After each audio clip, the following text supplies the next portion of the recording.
주시는 하나님 말씀은 룻기 2장 10절부터 12절까지 말씀입니다. 제가 룻기 2장 10절부터 12절까지 말씀을 읽어드리겠습니다. 룻이 엎드려 얼굴을 땅에 대고 절하며 그에게 이르되 나는 이방 여인이거늘 당신이 어찌하여 내게 은혜를 베푸시며 나를 돌보시나이까 하니 보아스가 그에게 대답하여 이르되 내 남편이 죽은 후로 내가 시어머니에게 행한 모든 것과 내 부모를 떠나 전에 알지 못하던 백성에게로 온 일이 내게 분명히 알려졌느니라. 여호와께서 내가 행한 일에 보답하시기를 원하며 이스라엘의 하나님 여호와께서 그의 날개 아래에 보호를 받으러 온 내게 온전한 상 주시기를 원하노라 하는지라. 아멘. 저는 오늘 룻기 2장 10절부터 12절의 말씀을 중심으로 해서 하나님의 날개 아래에 나아간 룻이라는 제목으로 하나님 말씀을 전하겠습니다. 최악의 순간에도 하나님은 우리에게 영광을 보여주기 위해서 일하고 계십니다. 우리가 이것을 잊지 않는다면 하나님께서 하나님 은혜를 보여주기 시작할 때 나오미처럼 하나님을 보지 못하는 경우는 없을 것입니다. 룻기 1장 20절 21절에서 나오미는 이렇게 말하고 있습니다. 나를 나오미라 부르지 말고 나를 마라라 부르라. 이는 전능자가 나를 심히 괴롭게 하셨음이니라. 내가 풍족하게 나갔더니 여호와께서 내게 비어 돌아오게 하셨느니라. 여호와께서 나를 징벌하셨고 전능자가 나를 괴롭게 하셨거늘 너희가 어찌 나를 나오미라 부르느냐. 다시 유다 베들레헴으로 돌아온 시어머니 나오미는 하나님의 숨겨진 섭리를 보지 못하고 현실만 보면서 괴로워하고 있습니다. 고향 사람들이 자신의 이름, 즉 나오미, 사랑스러운 여인을 뜻하는 나오미라는 이름을 비아냥거리며 부르자 나오미는 슬퍼하면서 괴로워하면서 쓰라린 여인, 괴로운 여인이라는 뜻의 마라라고 부를 것을 말하고 있습니다. 지금 현실에서 나오미는 하나님께 징벌을 받았고 또 하나님께서 자신을 괴롭게 하셨다고 말하고 있습니다. 반면에 며느리 룻은 자유와 용기로 선택한 환경에서 새로운 도전을 하고 있습니다. 룻은 시어머니 나오미에게 이렇게 말합니다. 밭에 나가볼까 합니다. 혹시 나에게 잘 대하여 주는 사람을 만나면 그를 따라 다니면서 떨어진 이삭을 주울까 합니다. 룻은 시어머니 나오미를 봉양하기 위해 밭에 나가서 일하겠다고 시어머니에게 말합니다. 룻은 시어머니 허락을 받고 밭으로 나가서 일하기 시작을 합니다. 룻은 밭에서 일하는 일꾼들에게도 좋은 평가를 받고 있습니다. 밭의 일꾼들은 밭의 주인인 보아스에게 룻에 대해서 이렇게 보고합니다. 저 젊은 여인은 나오미와 함께 모압 지방에서 돌아온 모압 사람입니다. 일꾼들의 뒤를 따라다니면서 곡식단 사이에서 떨어진 이삭을 줍도록 허락해 달라고 하더니 아침부터 와서 지금까지 저렇게 서 있습니다. 아까 여기 밭집에서 잠깐 쉬었을 뿐입니다. 일꾼들은 룻이 얼마나 부지런한지 또 얼마나 겸손한지를 이 땅의 주인인 밭의 주인인 보아스에게 보고하고 있습니다. 룻은 밭에서 이삭을 줍는 것을 당연하게 여기지 않았습니다. 또한 룻은 추수한 사람들이 흘리고 간 이삭을 줍도록 보아스 일꾼들에게 허락을 먼저 구했습니다. 룻의 이 행동은 마치 예수님께 나온 이방 여인과 같다는 생각이 듭니다. 마태복음 5장 17절에 이방 여인은 예수님께 나왔습니다. 주여 올소이다마는 개들도 제 주인의 상에서 떨어지는 부스러기를 먹나이다. 룻은 예수님께 나온 이방 여인처럼 자신이 이방 여자라는 걸 인정하면서 자신에게 맡겨진 환경에서 최선을 다하고 있습니다. 룻은 부지런했지만 그렇다고 룻은 뻔뻔하거나 주제넘게 행동하지 않았습니다. 룻은 겸손하게 일하면서 아침부터 저녁까지 부지런히 일을 하였습니다. 이런 룻을 통해서 룻기라는 성경은 하나님의 섭리를 우연히라는 단어로 하나님의 섭리를 설명하고 있습니다. 그리하여 룻은 밖으로 나가서 곡식 거두는 일꾼들을 따라다니며 이삭을 주었습니다. 그가 즉 룻이 간 곳은 우연히도 엘리멜렉의 지방간인 보아스의 밭이었습니다. 룻이 우연하게 잃은 밭은 보아스가 주인이었습니다. 성경 룻기는 우리에게 이런 우연을 통해서 우리에게 하나님의 섭리를 보여주고 있습니다. 세상에 보이는 우연은 하나님의 섭리를 나타내는 경우가 많습니다. 하나님만 바라보고 새로운 환경에 룻이 도전을 하니까 하나님은 우연이라는 방법을 통해서 일하셨던 것입니다. 이런 신비를 잠언서는 이렇게 말하고 있습니다.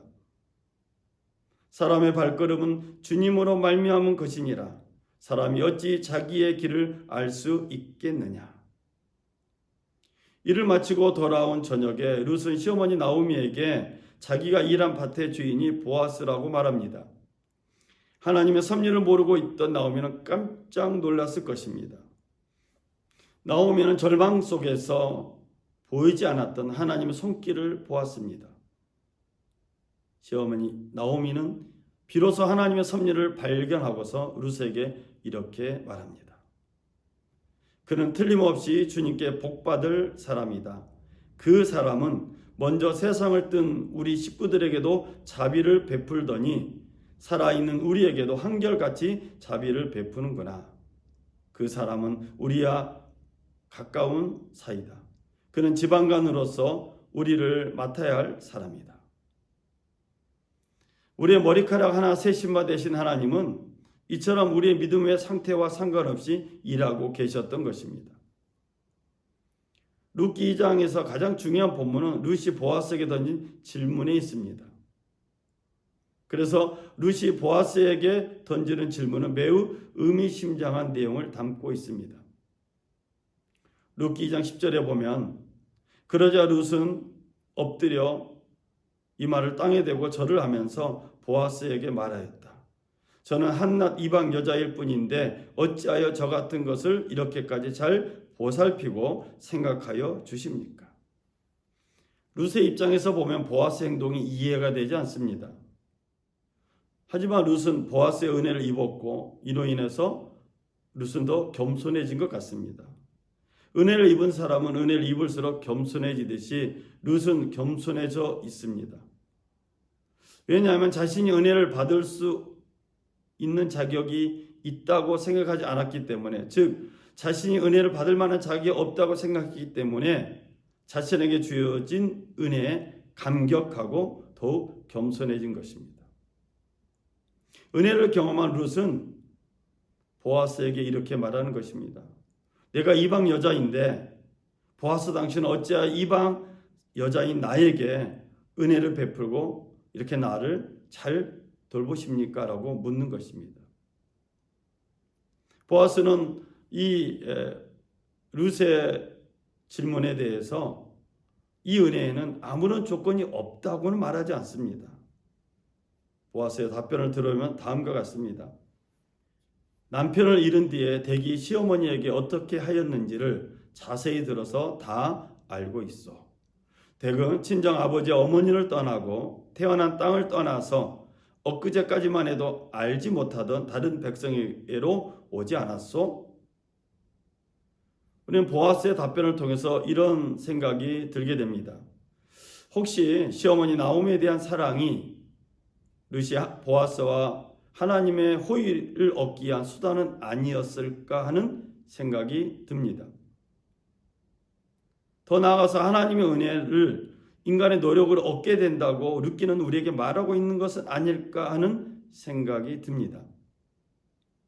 만약 룻이 자신의 노력과 힘으로 보아스와 하나님의 호의를 얻게 되었다면 우리는 룻을 일꾼 정도로 생각하게 될 것입니다. 즉 너무나 성실하게 룻이 일했기 때문에 주인이 그 대가로 지불하는 주인의 호의를 얻는 것 같은 그런 생각이 든다는 것입니다. 그러나 오늘 본문 룻기 2장 12절은 고용인과 피고용인의 관계로 말하고 있는 것은 아닙니다. 시어머니 나오미에 대한 룻의 사랑을 갚아줄 수 있는 분은 사실 하나님뿐이라는 것을 성경은 암시하고 있습니다. 그렇다면 보아스는 어떻게 됩니까? 이렇게 질문할 수가 있습니다. 보아스는 하나님께서 사용하시는 도구일 뿐입니다. 이어지는 보아스의 답변 속에서 우리는 하나님의 섭리를 볼 수가 있습니다. 즉 하나님 아버지 마음을 읽을 수 있다는 것입니다. 보아스는 하나님의 사용하시는 도구일 뿐이고 오직 하나님만이 룻에게 복을 주실 수 있는 분이라는 사실입니다. 룻기 2장 12절에 보아스는 이렇게 말합니다. 대기한 일은 주님께서 갚아주실 것이요 이제 대기 주 이스라엘의 하나님 날개 밑으로 보호받으러 왔으니 그분께서 대기에게 넉넉히 갚아주실 것이요. 룻이 노동력을 제공했기 때문에 하나님께서 좋은 보상이나 좋은 보수를 지불하는 것이 아니라는 것입니다. 겁에 질린 작은 독수리 새끼 같은 룻이 커다란 날개를 가진 독수리이신 하나님의 날개 아래로 숨는 모습을 오늘 본문이 우리에게 그려주고 있습니다. 오늘 본문이 말하고 있는 것은 룻이 하나님의 날개 아래로 나아갔기 때문에 하나님께서 하나님의 보호하심으로 룻에게 보상을 하셨다는 것입니다. 시편 57편 1절에도 성경은 말합니다. 참으로 하나님 나를 불쌍히 여겨주십시오. 불쌍히 여겨주십시오. 내 영혼이 주님께로 피합니다. 이 재난이 지나가기까지 내가 주님의 날개 그늘 아래로 피합니다. 하나님께서 왜 이방 여인 룻에게 긍휼과 자비를 베푸셔야 했겠습니까? 룻이 이방 여인이었지만 룻이 하나님을 선택하였고 하나님의 날개 아래로 나아왔기 때문입니다. 시편 57편의 근거에 따르면 룻은 자신의 한 일의 가치보다는 하나님의 명예를 거는 일에 승부를 걸었기 때문입니다. 그래서 자기가 한 일의 가치보다 하나님의 명예가 걸려 있기 때문에 하나님은 룻에게 보아스라는 사람을 통해서 보상과 자비를 베푸셔야 했던 것입니다. 룻기 2장에서 말하고 있는 보상이나 보답은 룻의 행위로 얻게 되는 의롭다 하심, 칭의가 아니고 더 나아가서 룻의 공로로 얻게 되는 구원도 아닙니다. 하나님은 하나님을 위해 일하는 사람들의 수고의 복을 내려주시는 것이 아니라 룻을 위해 일하는, 즉 우리를 위해 일하시는 하나님께 소망을 두는 사람들에게 복을 주신다는 것입니다. 시편 146편 10절 11절에 하나님이 이렇게 우리에게 나타나십니다. 주님은 힘센 준말을 좋아하지 않으시고 빨리 달리는 힘센 다리를 가진 사람도 반기지 아니하신다. 주님은 오직 당신을, 즉 하나님을 경외하는 사람과 당신의 하나님의 한결같은 사랑을 기다리는 사람을 좋아하신다. 우리가 하나님께 나아가서 우리 자신이 아닌 하나님의 이름의 가치에 호소하면 하나님께서 우리를 도와주신다는 것입니다. 룻이 하나님께 받았던 용서와 복은 룻이 자신의 가치를 보지 않고 오직 하나님의 이름의 가치를 바라보았기 때문에 일어난 사건입니다. 그러므로 보아스의 말 본문 12절 속에는 매우 심오한 뜻이 나타나 있습니다. 보아스 말을 우리가 이렇게 응용해서 해석할 수가 있습니다. 룻, 당신이 하나님 날개 아래로 나아가 하나님 보호를 받기에 나왔기에 나 보아스는 하나님께서 하나님의 날개와 하나님의 능력과 하나님의 은혜를 당신에게 보이시고 당신 룻에게 필요한 모든 것을 베풀어 주시기를 나는 기도합니다. 이 보아스의 이 의미심장한 말 속에서 우리는 룻이 하나님을 향해서 나아가는 것이 얼마나 위험천만한 사랑이었음을 알 수가 있습니다. 사실 룻은 위험을 무릅쓴 사랑을 한 것입니다. 룻이 하나님의 날개 아래로 보호를 받으러 나온 것도 그렇고 시어머니 나오미를 돌보기 위해서 자신의 고향 모압 지방을 떠난 것도 그렇습니다. 비록 그의 결단이 열정적이었지만 그것은 매우 위험을 무릅쓴 사랑의 선택이었습니다. 다만 룻이 하나님의 날개 아래에 있었기 때문에 인간적인 피난처를 떠날 수 있었고 시어머니 나오미도 사랑할 수 있었다는 것입니다. 룻이 자기의 고향을 떠난 것과 시어머니 나오미를 사랑한 것은 하나님 안에서 피난처를 찾은 결과이면서 증거입니다. 저는 오늘 말씀의 결론을 내리고자 합니다. 오늘 우리 모두가 룻과 함께 하나님의 날개 아래로 나아갈 때에 하나님 우리에게 룻에게 주었던 하나님의 섭리, 하나님의 은혜를 우리에게도 베풀어 주실 줄로 믿습니다. 우리 모두가 하나님의 날개 아래에서 하나님의 보호하심을 받고 우리 모두가 경이로운 하나님의 은혜를 증거하는 삶이 되길 간절히 부탁을 드립니다.